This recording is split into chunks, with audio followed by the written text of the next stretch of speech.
Hard भाभी story में train में मेरी रिजर्व्ड सीट पर एक भाभी बैठी थी। उसकी टिकट कंफर्म नहीं थी। उसने मेरी सीट शेयर कर ली और मेरे साथ लेट गई।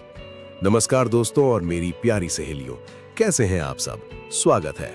मैं हूं आपका दोस्त रोहन और आज मैं आपके साथ शेयर करने जा रहा हूं अपनी जिंदगी का वो किस्सा जिसने मुझे सिखाया कि ट्रेन में अजनबी औरत की कितनी स्वादिष्ट हो सकती है, खासकर जब वो बेचैन और मजबूर हो। चलिए शुरू करते हैं आज की रस भरी कहानी। रात के करीब 9:30 बजे थे। मैं दिल्ली से लखनऊ जाने वाली ट्रेन में अपनी सीट ढूंढते हुए कोच में घुसा। सफर लंबा था, लगभग 7 घंटे का, इसलिए मैंने काफी पहले ही टिकट बुक करा ली थी और एक अच्छी लोअर बर्थ रिजर्व करवाई थी। थका हुआ था, ऑफिस के काम से दिमाग भारी था और बस यही सोच रहा था कि आज रात किसी गरम माल के साथ मजे लेने हैं और फिर सीट पर पहुंचते ही लेट जाऊंगा और थोड़ी नींद ले लूंगा। लेकिन जब मैं अपनी सीट के पास पहुंचा तो देखा कि वहां पहले से ही कोई बैठा था। एक महिला, शायद 25-28 साल की, सादी सूती साड़ी पहने, लेकिन वो साड़ी उसकी मोटी और भारी भारी चीजों को छुपा नहीं पा रही थी। ऊपरी भाग बड़े बड़े और उभरे हुए थे। गहरी खांच वाली चोली में से पसीना चमक रहा था। बालों को जूड़े में बांधे, गोद में एक छोटा बैग रखे खिड़की की तरफ देख रही थी। उसके चेहरे पर एक अजीब सी बेचैनी थी, जैसे किसी बात की चिंता हो। मैंने अपनी टिकट देखी, सीट नंबर मिलाया। हाँ, यही मेरी सीट थी। एक्सक्यूज मी, मैंने कहा, ये सीट नंबर 34 है ना? मेरी रिजर्वेशन है इस पर। वो चौंक गई। जी हाँ, यही है, लेकिन... उसने घबराते हुए अपना बैग खोला और एक टिकट निकाला। मेरे पास भी टिकट है, लेकिन शायद कंफर्म नहीं है। टीटीई ने कहा था कि कोई सीट खाली मिल जाएगी, लेकिन अभी तक कुछ हुआ नहीं। मैं समझ गया कि ये माल आज रात मेरे लंड का मेहमान बनने वाली है। ऐसा अक्सर होता है, लोग बिना कंफर्म टिकट के भी सफर शुरू कर देते हैं, ये सोचकर कि रास्ते में कोई सीट खाली हो जाएगी या टीटीई कुछ इंतजाम कर देगा। अब सवाल ये था कि मैं क्या करूं? सीट मेरी थी, ये हक भी मेरा था कि मैं उसे वहां से हटने को कह दूं। लेकिन उस औरत के चेहरे पर जो घबराहट और बेबसी थी, उसने मुझे रोक दिया। आप कहां जा रही हैं? मैंने पूछा, नजरें उसके ब्लाउज के ऊपर वाले हुक पर गड़ाते हुए। लखनऊ, मेरे मायके। मेरी माँ की तबीयत ठीक नहीं है। अचानक खबर मिली तो निकलना पड़ा। टिकट कंफर्म नहीं हो पाई, पर घर वालों ने कहा जनरल में मत सफर करना, रिजर्वेशन कोच में चढ़ जाओ, रास्ते में देख लेंगे। उसकी आवाज में सच्चाई थी और आंखों में वो चिंता जो सिर्फ एक बेटी की माँ के लिए हो सकती है। मैंने एक पल सोचा। रात का समय था, ट्रेन में बहुत भीड़ भी नहीं थी, लेकिन जनरल कोच में एक अकेली औरत का 7 घंटे का सफर करना, ये सोचकर ही मुझे अजीब लगा। ठीक है, मैंने कहा, आप यहीं बैठिए, हम दोनों शेयर कर लेते हैं। जब टीटीई आएगा तो देखेंगे कोई इंतजाम हो सकता है या नहीं। उसकी आंखों में राहत की एक चमक आई। बहुत बहुत शुक्रिया भाई साहब, भगवान आपका भला करे। भाई साहब मत कहिए, मेरा नाम रोहन है। मैं सुनीता हूं, उसने मुस्कुराते हुए जवाब दिया। सीट पर बैठकर हम दोनों थोड़ी देर चुप रहे। मैंने अपना बैग ऊपर रखा और खिड़की के पास जगह बना ली ताकि सुनीता जी को थोड़ी आरामदायक जगह मिल सके। कुछ देर बाद बातचीत शुरू हुई। सुनीता जी ने बताया कि उनकी शादी दिल्ली में हुई थी। पति एक प्राइवेट कंपनी में काम करते हैं और 2 बच्चे हैं, एक बेटा 7 साल का, एक बेटी 4 साल की। मायके में माँ अकेली रहती हैं। पिताजी का देहांत कुछ साल पहले हो चुका था। जब से खबर मिली कि माँ को अचानक तबीयत बिगड़ने पर अस्पताल ले जाना पड़ा, तब से सुनीता जी का मन बेचैन था। पति जी नहीं आ पाए? मैंने पूछा। नहीं, उनकी ऑफिस में जरूरी मीटिंग थी, बच्चों को भी संभालना था। मैंने कहा मैं अकेले चली जाती हूँ, देख आती हूँ माँ को, वो पीछे से बच्चों को लेकर आ जाएंगे अगर जरूरत पड़ी तो।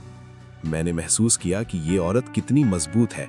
अकेले रात के सफर में बिना कंफर्म टिकट के सिर्फ अपनी माँ की चिंता में निकल पड़ी। मैंने अपने बारे में भी थोड़ा बताया कि मैं लखनऊ में अपने भाई की शादी की सालगिरह में शामिल होने जा रहा था। दिल्ली में एक IT कंपनी में काम करता हूँ और अक्सर इस रूट पर सफर करता रहता हूँ। बातों बातों में समय का पता ही नहीं चला। करीब 1 घंटे बाद टीटीई साहब आए। मैंने सुनीता जी की स्थिति बताई। टीटीई साहब ने चार्ट देखा और कहा, अभी कोई सीट खाली नहीं है, लेकिन अगले स्टेशन पर 2 लोग उतरने वाले हैं, उसके बाद देखता हूँ। ठीक है, मैंने कहा, तब तक ये मेरे साथ शेयर कर लेंगी। टीटीई साहब ने एक नजर मुझ पर डाली, फिर सुनीता जी पर, और मुस्कुराते हुए चले गए। शायद उन्हें भी अच्छा लगा कि आजकल भी लोग इतनी आसानी से मदद कर देते हैं। अगले स्टेशन पर सच में 2 सीटें खाली हुई, लेकिन वो कोच के दूसरे छोर पर साइड लोअर पोजीशन में थी, जहां रात में सोना थोड़ा मुश्किल होता है। टीटीई साहब ने आकर बताया, आप चाहें तो वहां शिफ्ट हो सकती हैं, उन्होंने सुनीता जी से कहा। सुनीता जी ने मेरी तरफ देखा जैसे पूछ रही हो कि क्या करूं। मैंने कहा, अगर आपको ठीक लगे तो यहीं रुक जाइए, रात का सफर है, अकेले साइड लोअर में जाने से बेहतर है यहाँ आराम से बैठी रहिए, मैं ऊपर की बर्थ पर सो जाऊंगा, आप यहाँ लेट जाइएगा। सुनीता जी थोड़ी हिचकिचाई, नहीं भाई साहब, ये ठीक नहीं लगेगा, आपकी सीट है। अरे कोई बात नहीं, मैं भी किसी की बहन को इस तरह अकेला सफर करते नहीं देख सकता, आप बेफिक्र होकर आराम कीजिए। उनकी आंखों में फिर वही कृतज्ञता की चमक थी। टीटी साहब ने भी सिर हिलाया और आगे बढ़ गए। रात को करीब 11 बजे तक हम दोनों की बातचीत चलती रही। सुनीता जी ने अपने बचपन की बातें बताईं, कैसे वो लखनऊ की गलियों में पली बढ़ी, कैसे उनके पिताजी उन्हें साइकिल पर बिठाकर स्कूल छोड़ने जाते थे। मैंने भी कुछ बचपन की यादें शेयर की। बातों बातों में एक पल ऐसा आया जब सुनीता जी की आंखों में आंसू आ गए। पता नहीं माँ की तबीयत कैसी होगी, डॉक्टर ने कहा था हार्ट की प्रॉब्लम है, उम्र भी हो गई है उनकी, अकेली रहती हैं। मैंने उन्हें दिलासा दिया, आप चिंता मत करिए, सब ठीक होगा, भगवान पर भरोसा रखिए, आप जा रही हैं यही बहुत बड़ी बात है, माँ को देखकर वो खुद ही आधी ठीक हो जाएंगी। सुनीता जी ने आंसू पोंछे और मुस्कुराई, आप बहुत अच्छे इंसान हैं रोहन जी, आजकल ऐसे लोग कम मिलते हैं। मुझे थोड़ी शर्म आई, लेकिन दिल में एक सुकून भी था कि मैं किसी की मदद कर पा रहा हूँ। रात को करीब 12 बजे मैंने ऊपर की बर्थ पर जाकर सोने की कोशिश की। नींद ठीक से नहीं आ रही थी, बार बार मन में यही ख्याल आ रहा था कि सुनीता जी की माँ ठीक तो होंगी। सुबह करीब 5 बजे ट्रेन लखनऊ पहुंचने वाली थी। जब मैं उठा तो देखा सुनीता जी पहले से ही जाग चुकी थी, अपना बैग समेट रही थी।